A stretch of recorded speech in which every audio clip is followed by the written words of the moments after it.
Olá pessoal, tudo bem?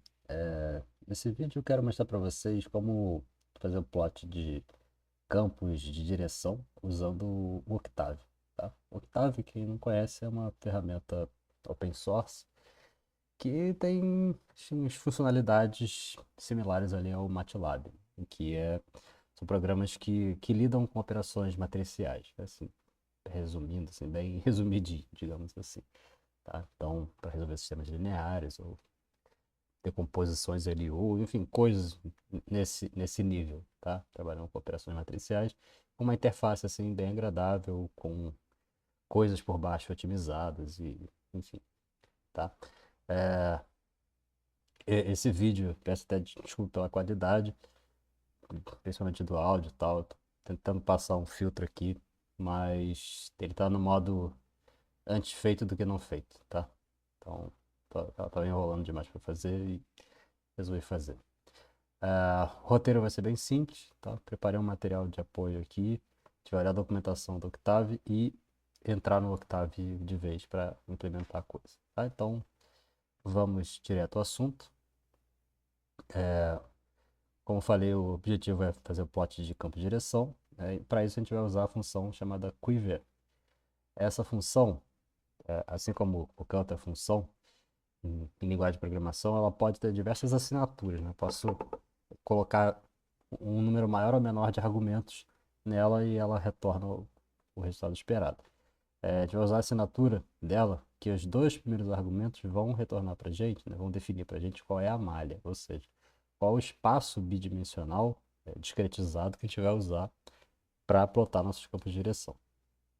Tá? Então, esse desenho bem simplesinho que eu fiz aqui é para, enfim, entender mais ou menos que, na verdade, o que a gente quer são os nós, né? As interseções desses carinhas aqui. Então, as matrizes T e Y vão definir para a gente esse espaço.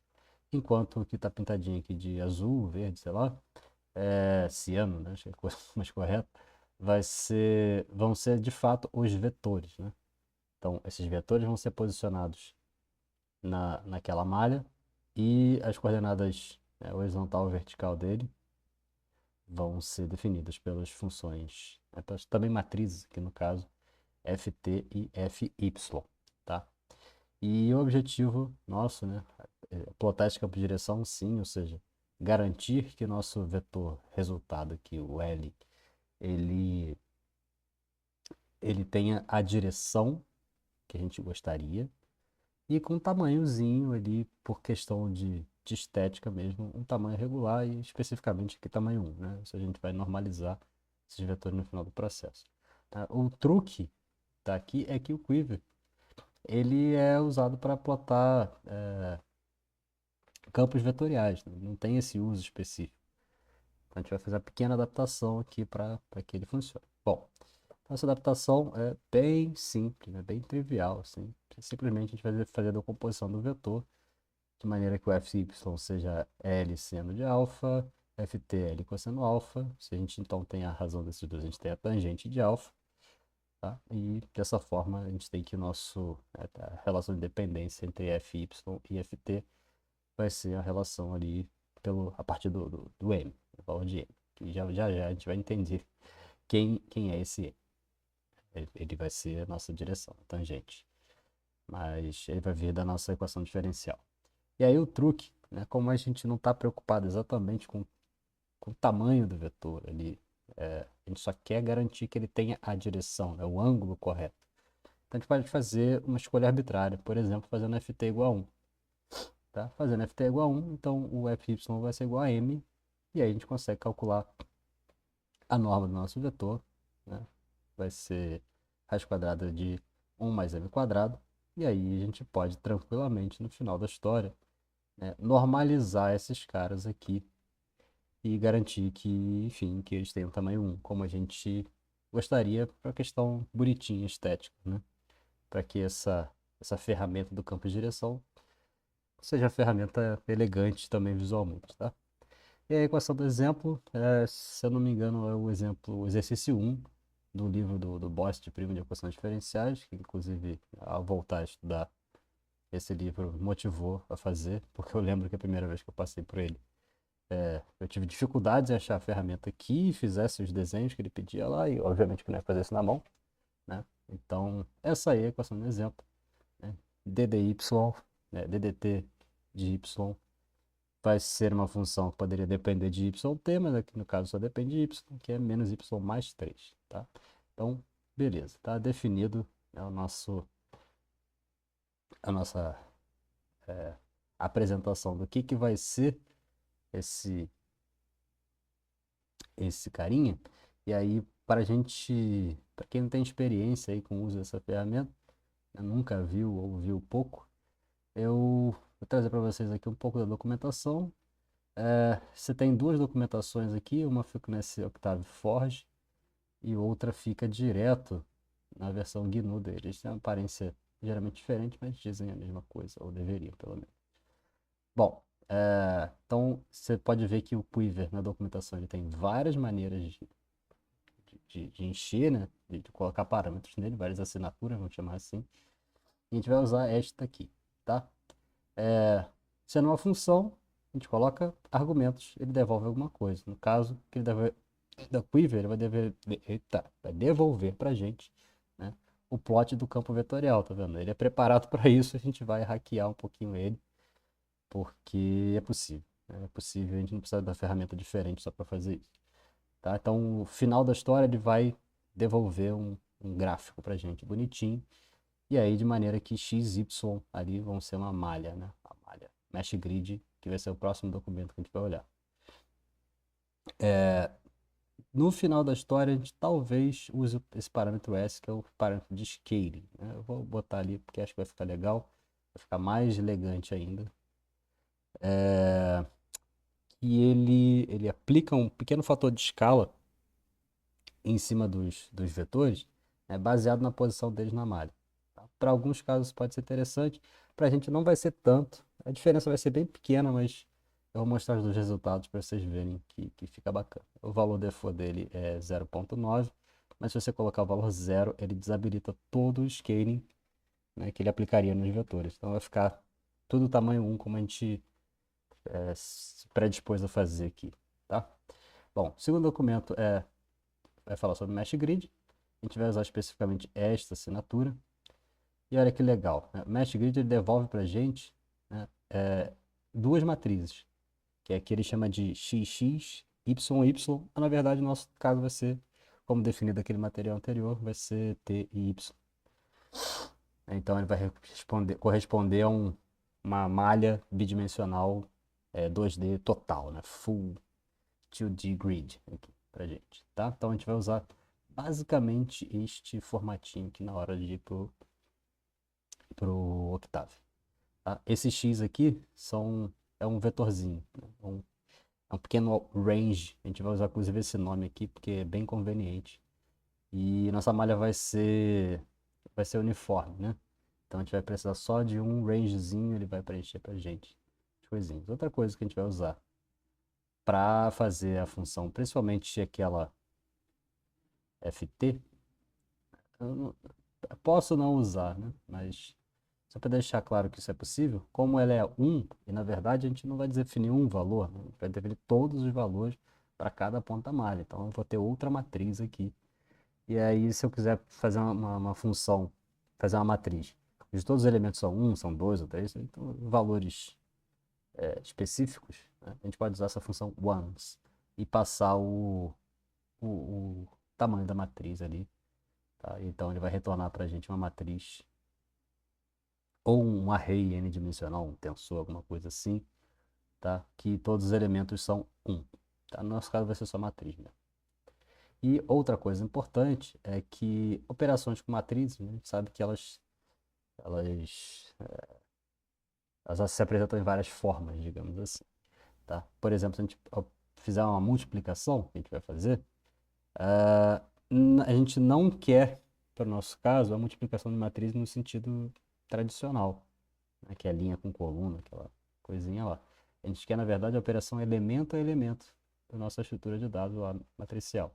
Então, para isso, a gente precisa usar esse pontinho aqui, tá? Para permitir que isso seja feito.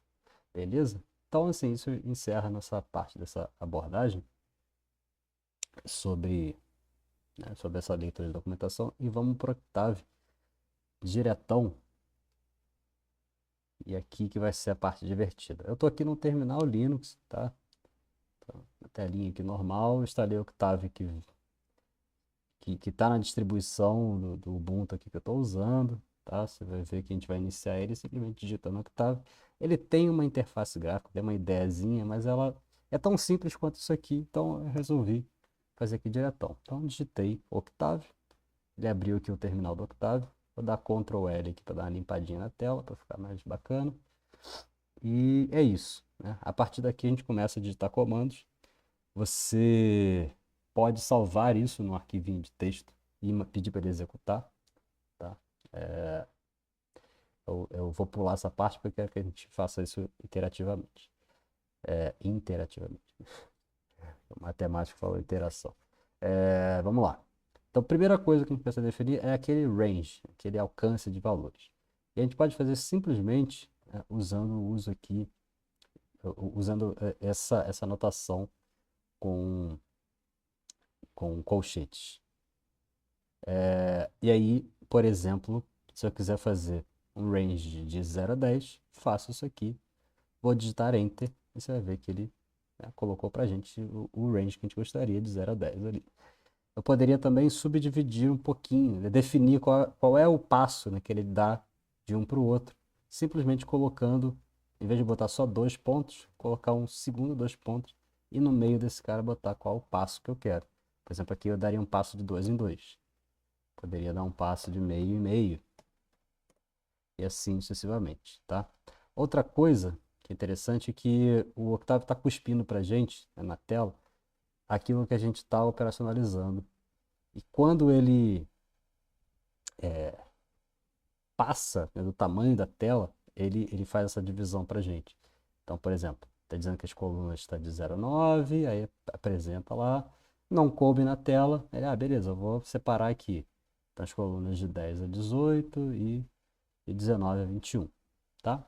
Isso é natural dele. E outra coisa que se eu fizer o mesmo comando, botando ponto e vírgula no final, ele não sai nada na tela, tá? Que é quando você estiver fazendo uma coisa mais séria, assim, um script maior, você não quer que saia cuspindo um monte de coisa na tela, então você bota ponto e vírgula no final dos comandos e ele suprime essa informação que ele bota para fora naturalmente, sem o comando. Então, vou limpar a tela de novo aqui, Ctrl L, tá? E vamos definir nosso range. Agora eu vou salvar isso numa variável chamada range. Eu vou botar um range que vai de menos 10 a 10. Eu acho que é um bom intervalinho para a gente brincar aqui, tá? De novo, eu botei sem ponto e vírgula para vocês verem a saída. E é isso. Naturalmente, esse cara aqui, ele é um vetor linha, né? É uma linha em 21 colunas. Se você tiver dúvida sobre isso, você pode usar sempre a função size. Então, size, eu chamei a variável de range. Então, size de range vai dar lá 21. É uma linha 21 colunas. Beleza. Então, vamos lá.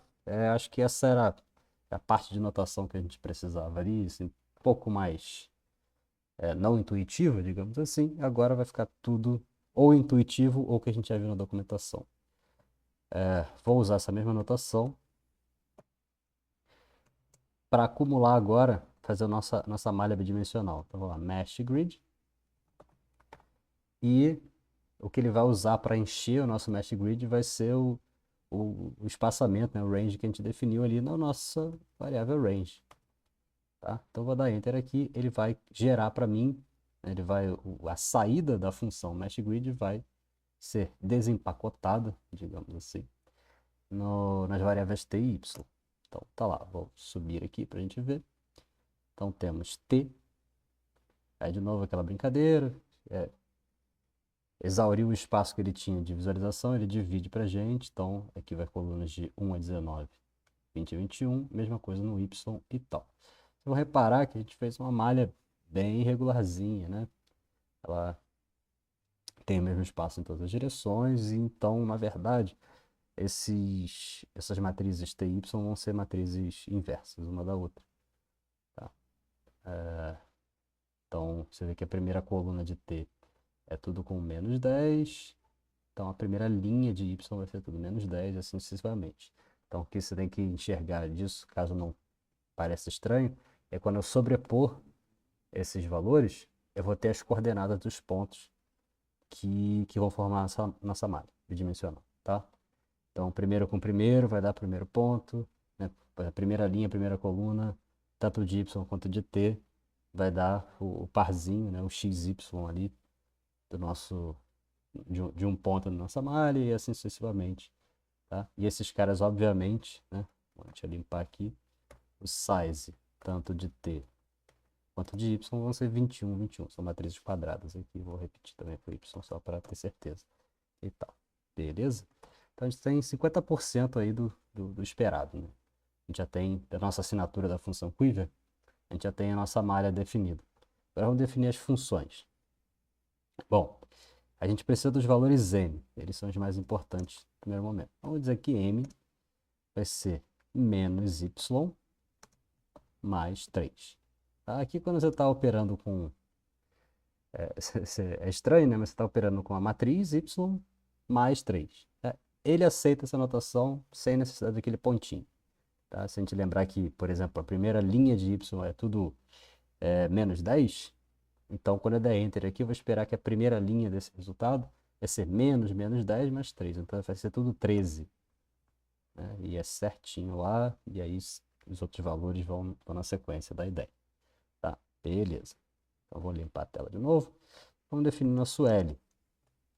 Tá? O L, então ele vai ser a raiz quadrada de 1 mais m, 1 mais m, chapeuzinho quadrado. Tá? Se eu fizer assim, eu vou até botar aqui para...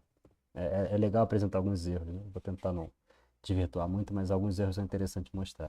Isso aqui vai dar um resultado não esperado, porque agora eu estou tentando fazer a raiz quadrada da m, que é uma matriz, né, ao quadrado e somar 1. Isso aqui vai dar um valor muito louco. Se a gente pensa na operação de matrizes, está certo, né? Mas não é o que a gente quer. A gente quer que seja operação valor a valor. Então a gente bota um pontinho aqui na nossa matrizinha e agora ele vai apresentar exatamente o que a gente gostaria. Tá? Beleza. Então vamos acumular isso aqui. Né? Antes eu só rodei, deixa eu limpar a tela de novo, só rodei. Agora eu vou acumular isso em L porque a gente vai precisar. Tranquilo. Então vou limpar aqui de novo. Então M, a matriz. Bom, com os resultados daquela operação menos y mais 3. E L vai ser a norma dos nossos vetores, tá? De todos eles também. De forma que, só para confirmar, o size de M é 21 por 21 e o size de L também é 21 por 21. Agora a gente vai definir nossas funções. A FT, eu digo funções, mas são matrizes que fazem os cálculos. Né? Então vai ser 1 sobre M. Tá? 1 sobre L, né? Então, de novo, eu não vou acumular aqui para dar um erro. Ó, vou só tentar rodar isso aqui, vai me dar um erro. E ó, tem argumento errado, né? Tô tentando dividir a matriz que é 1 por 1 para a matriz de 21 por 21. Tá? Então, para corrigir isso, lembra? Um pontinho. Tá? Sempre no operador à esquerda. Agora ele faz para a gente a continha. Vou acumular isso aqui na... Deixa eu limpar aqui.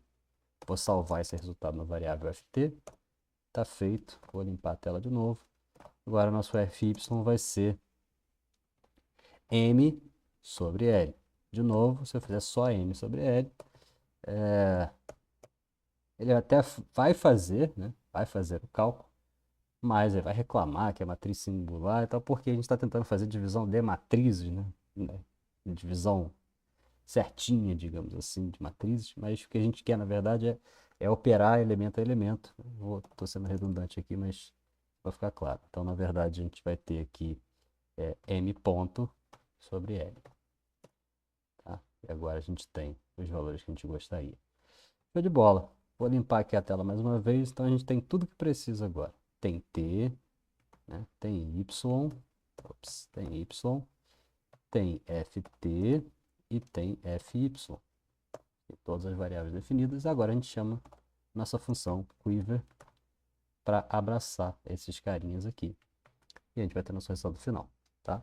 Eu vou dar Enter aqui e vou esperar ele plotar a tela e mostrar para vocês. Felizmente, essa janelinha ela aparece a cada iteração, então vou só transicionar aqui para a gente olhar e... Ops, agora temos aqui o resultado. Você vê que tá bacana, tá apontando para a direção que deveria e tal. Só que a gente vai melhorar ela com mais uma coisinha, né? Você vê que as setinhas têm um tamanho praticamente igual, mas não está exatamente igual, você vai ver agora. Com um pequeno ajustezinho aqui estético, ela vai ficar um pouquinho mais interessante. Tá? Então, deixa eu fechar a janelinha aqui, sair com ela, voltar para cá e vou rodar a mesma função. Quem não está acostumado aqui, se você jogar a setinha para cima, ele repete a última operação. Então, vou botar o valor 0 para desabilitar o scaling, né, dele, natural. E aí, de novo, eu vou ter uma outra imagem que eu já vou exibir para vocês aqui. Só buscar a nova janelinha que ele gerou. E exibir. E tá lá. Você vê que ficou um pouco mais elegante, né, a distribuição. As setinhas não estão mais se sobrepondo e tal. Tá bem bacana. Tá? Então, é isso. Né? Conseguimos aí com pequenos passos, com um pouquinho de explicação, mas com pequenos passos, devolver, né, retornar aí o campo de direção. Então a gente isso faz, né, que a gente estuda equações diferenciais, sabe que isso ajuda bastante no estudo do comportamento das soluções. Bom, é isso aí, gente. Valeu, muita fé. Até a próxima.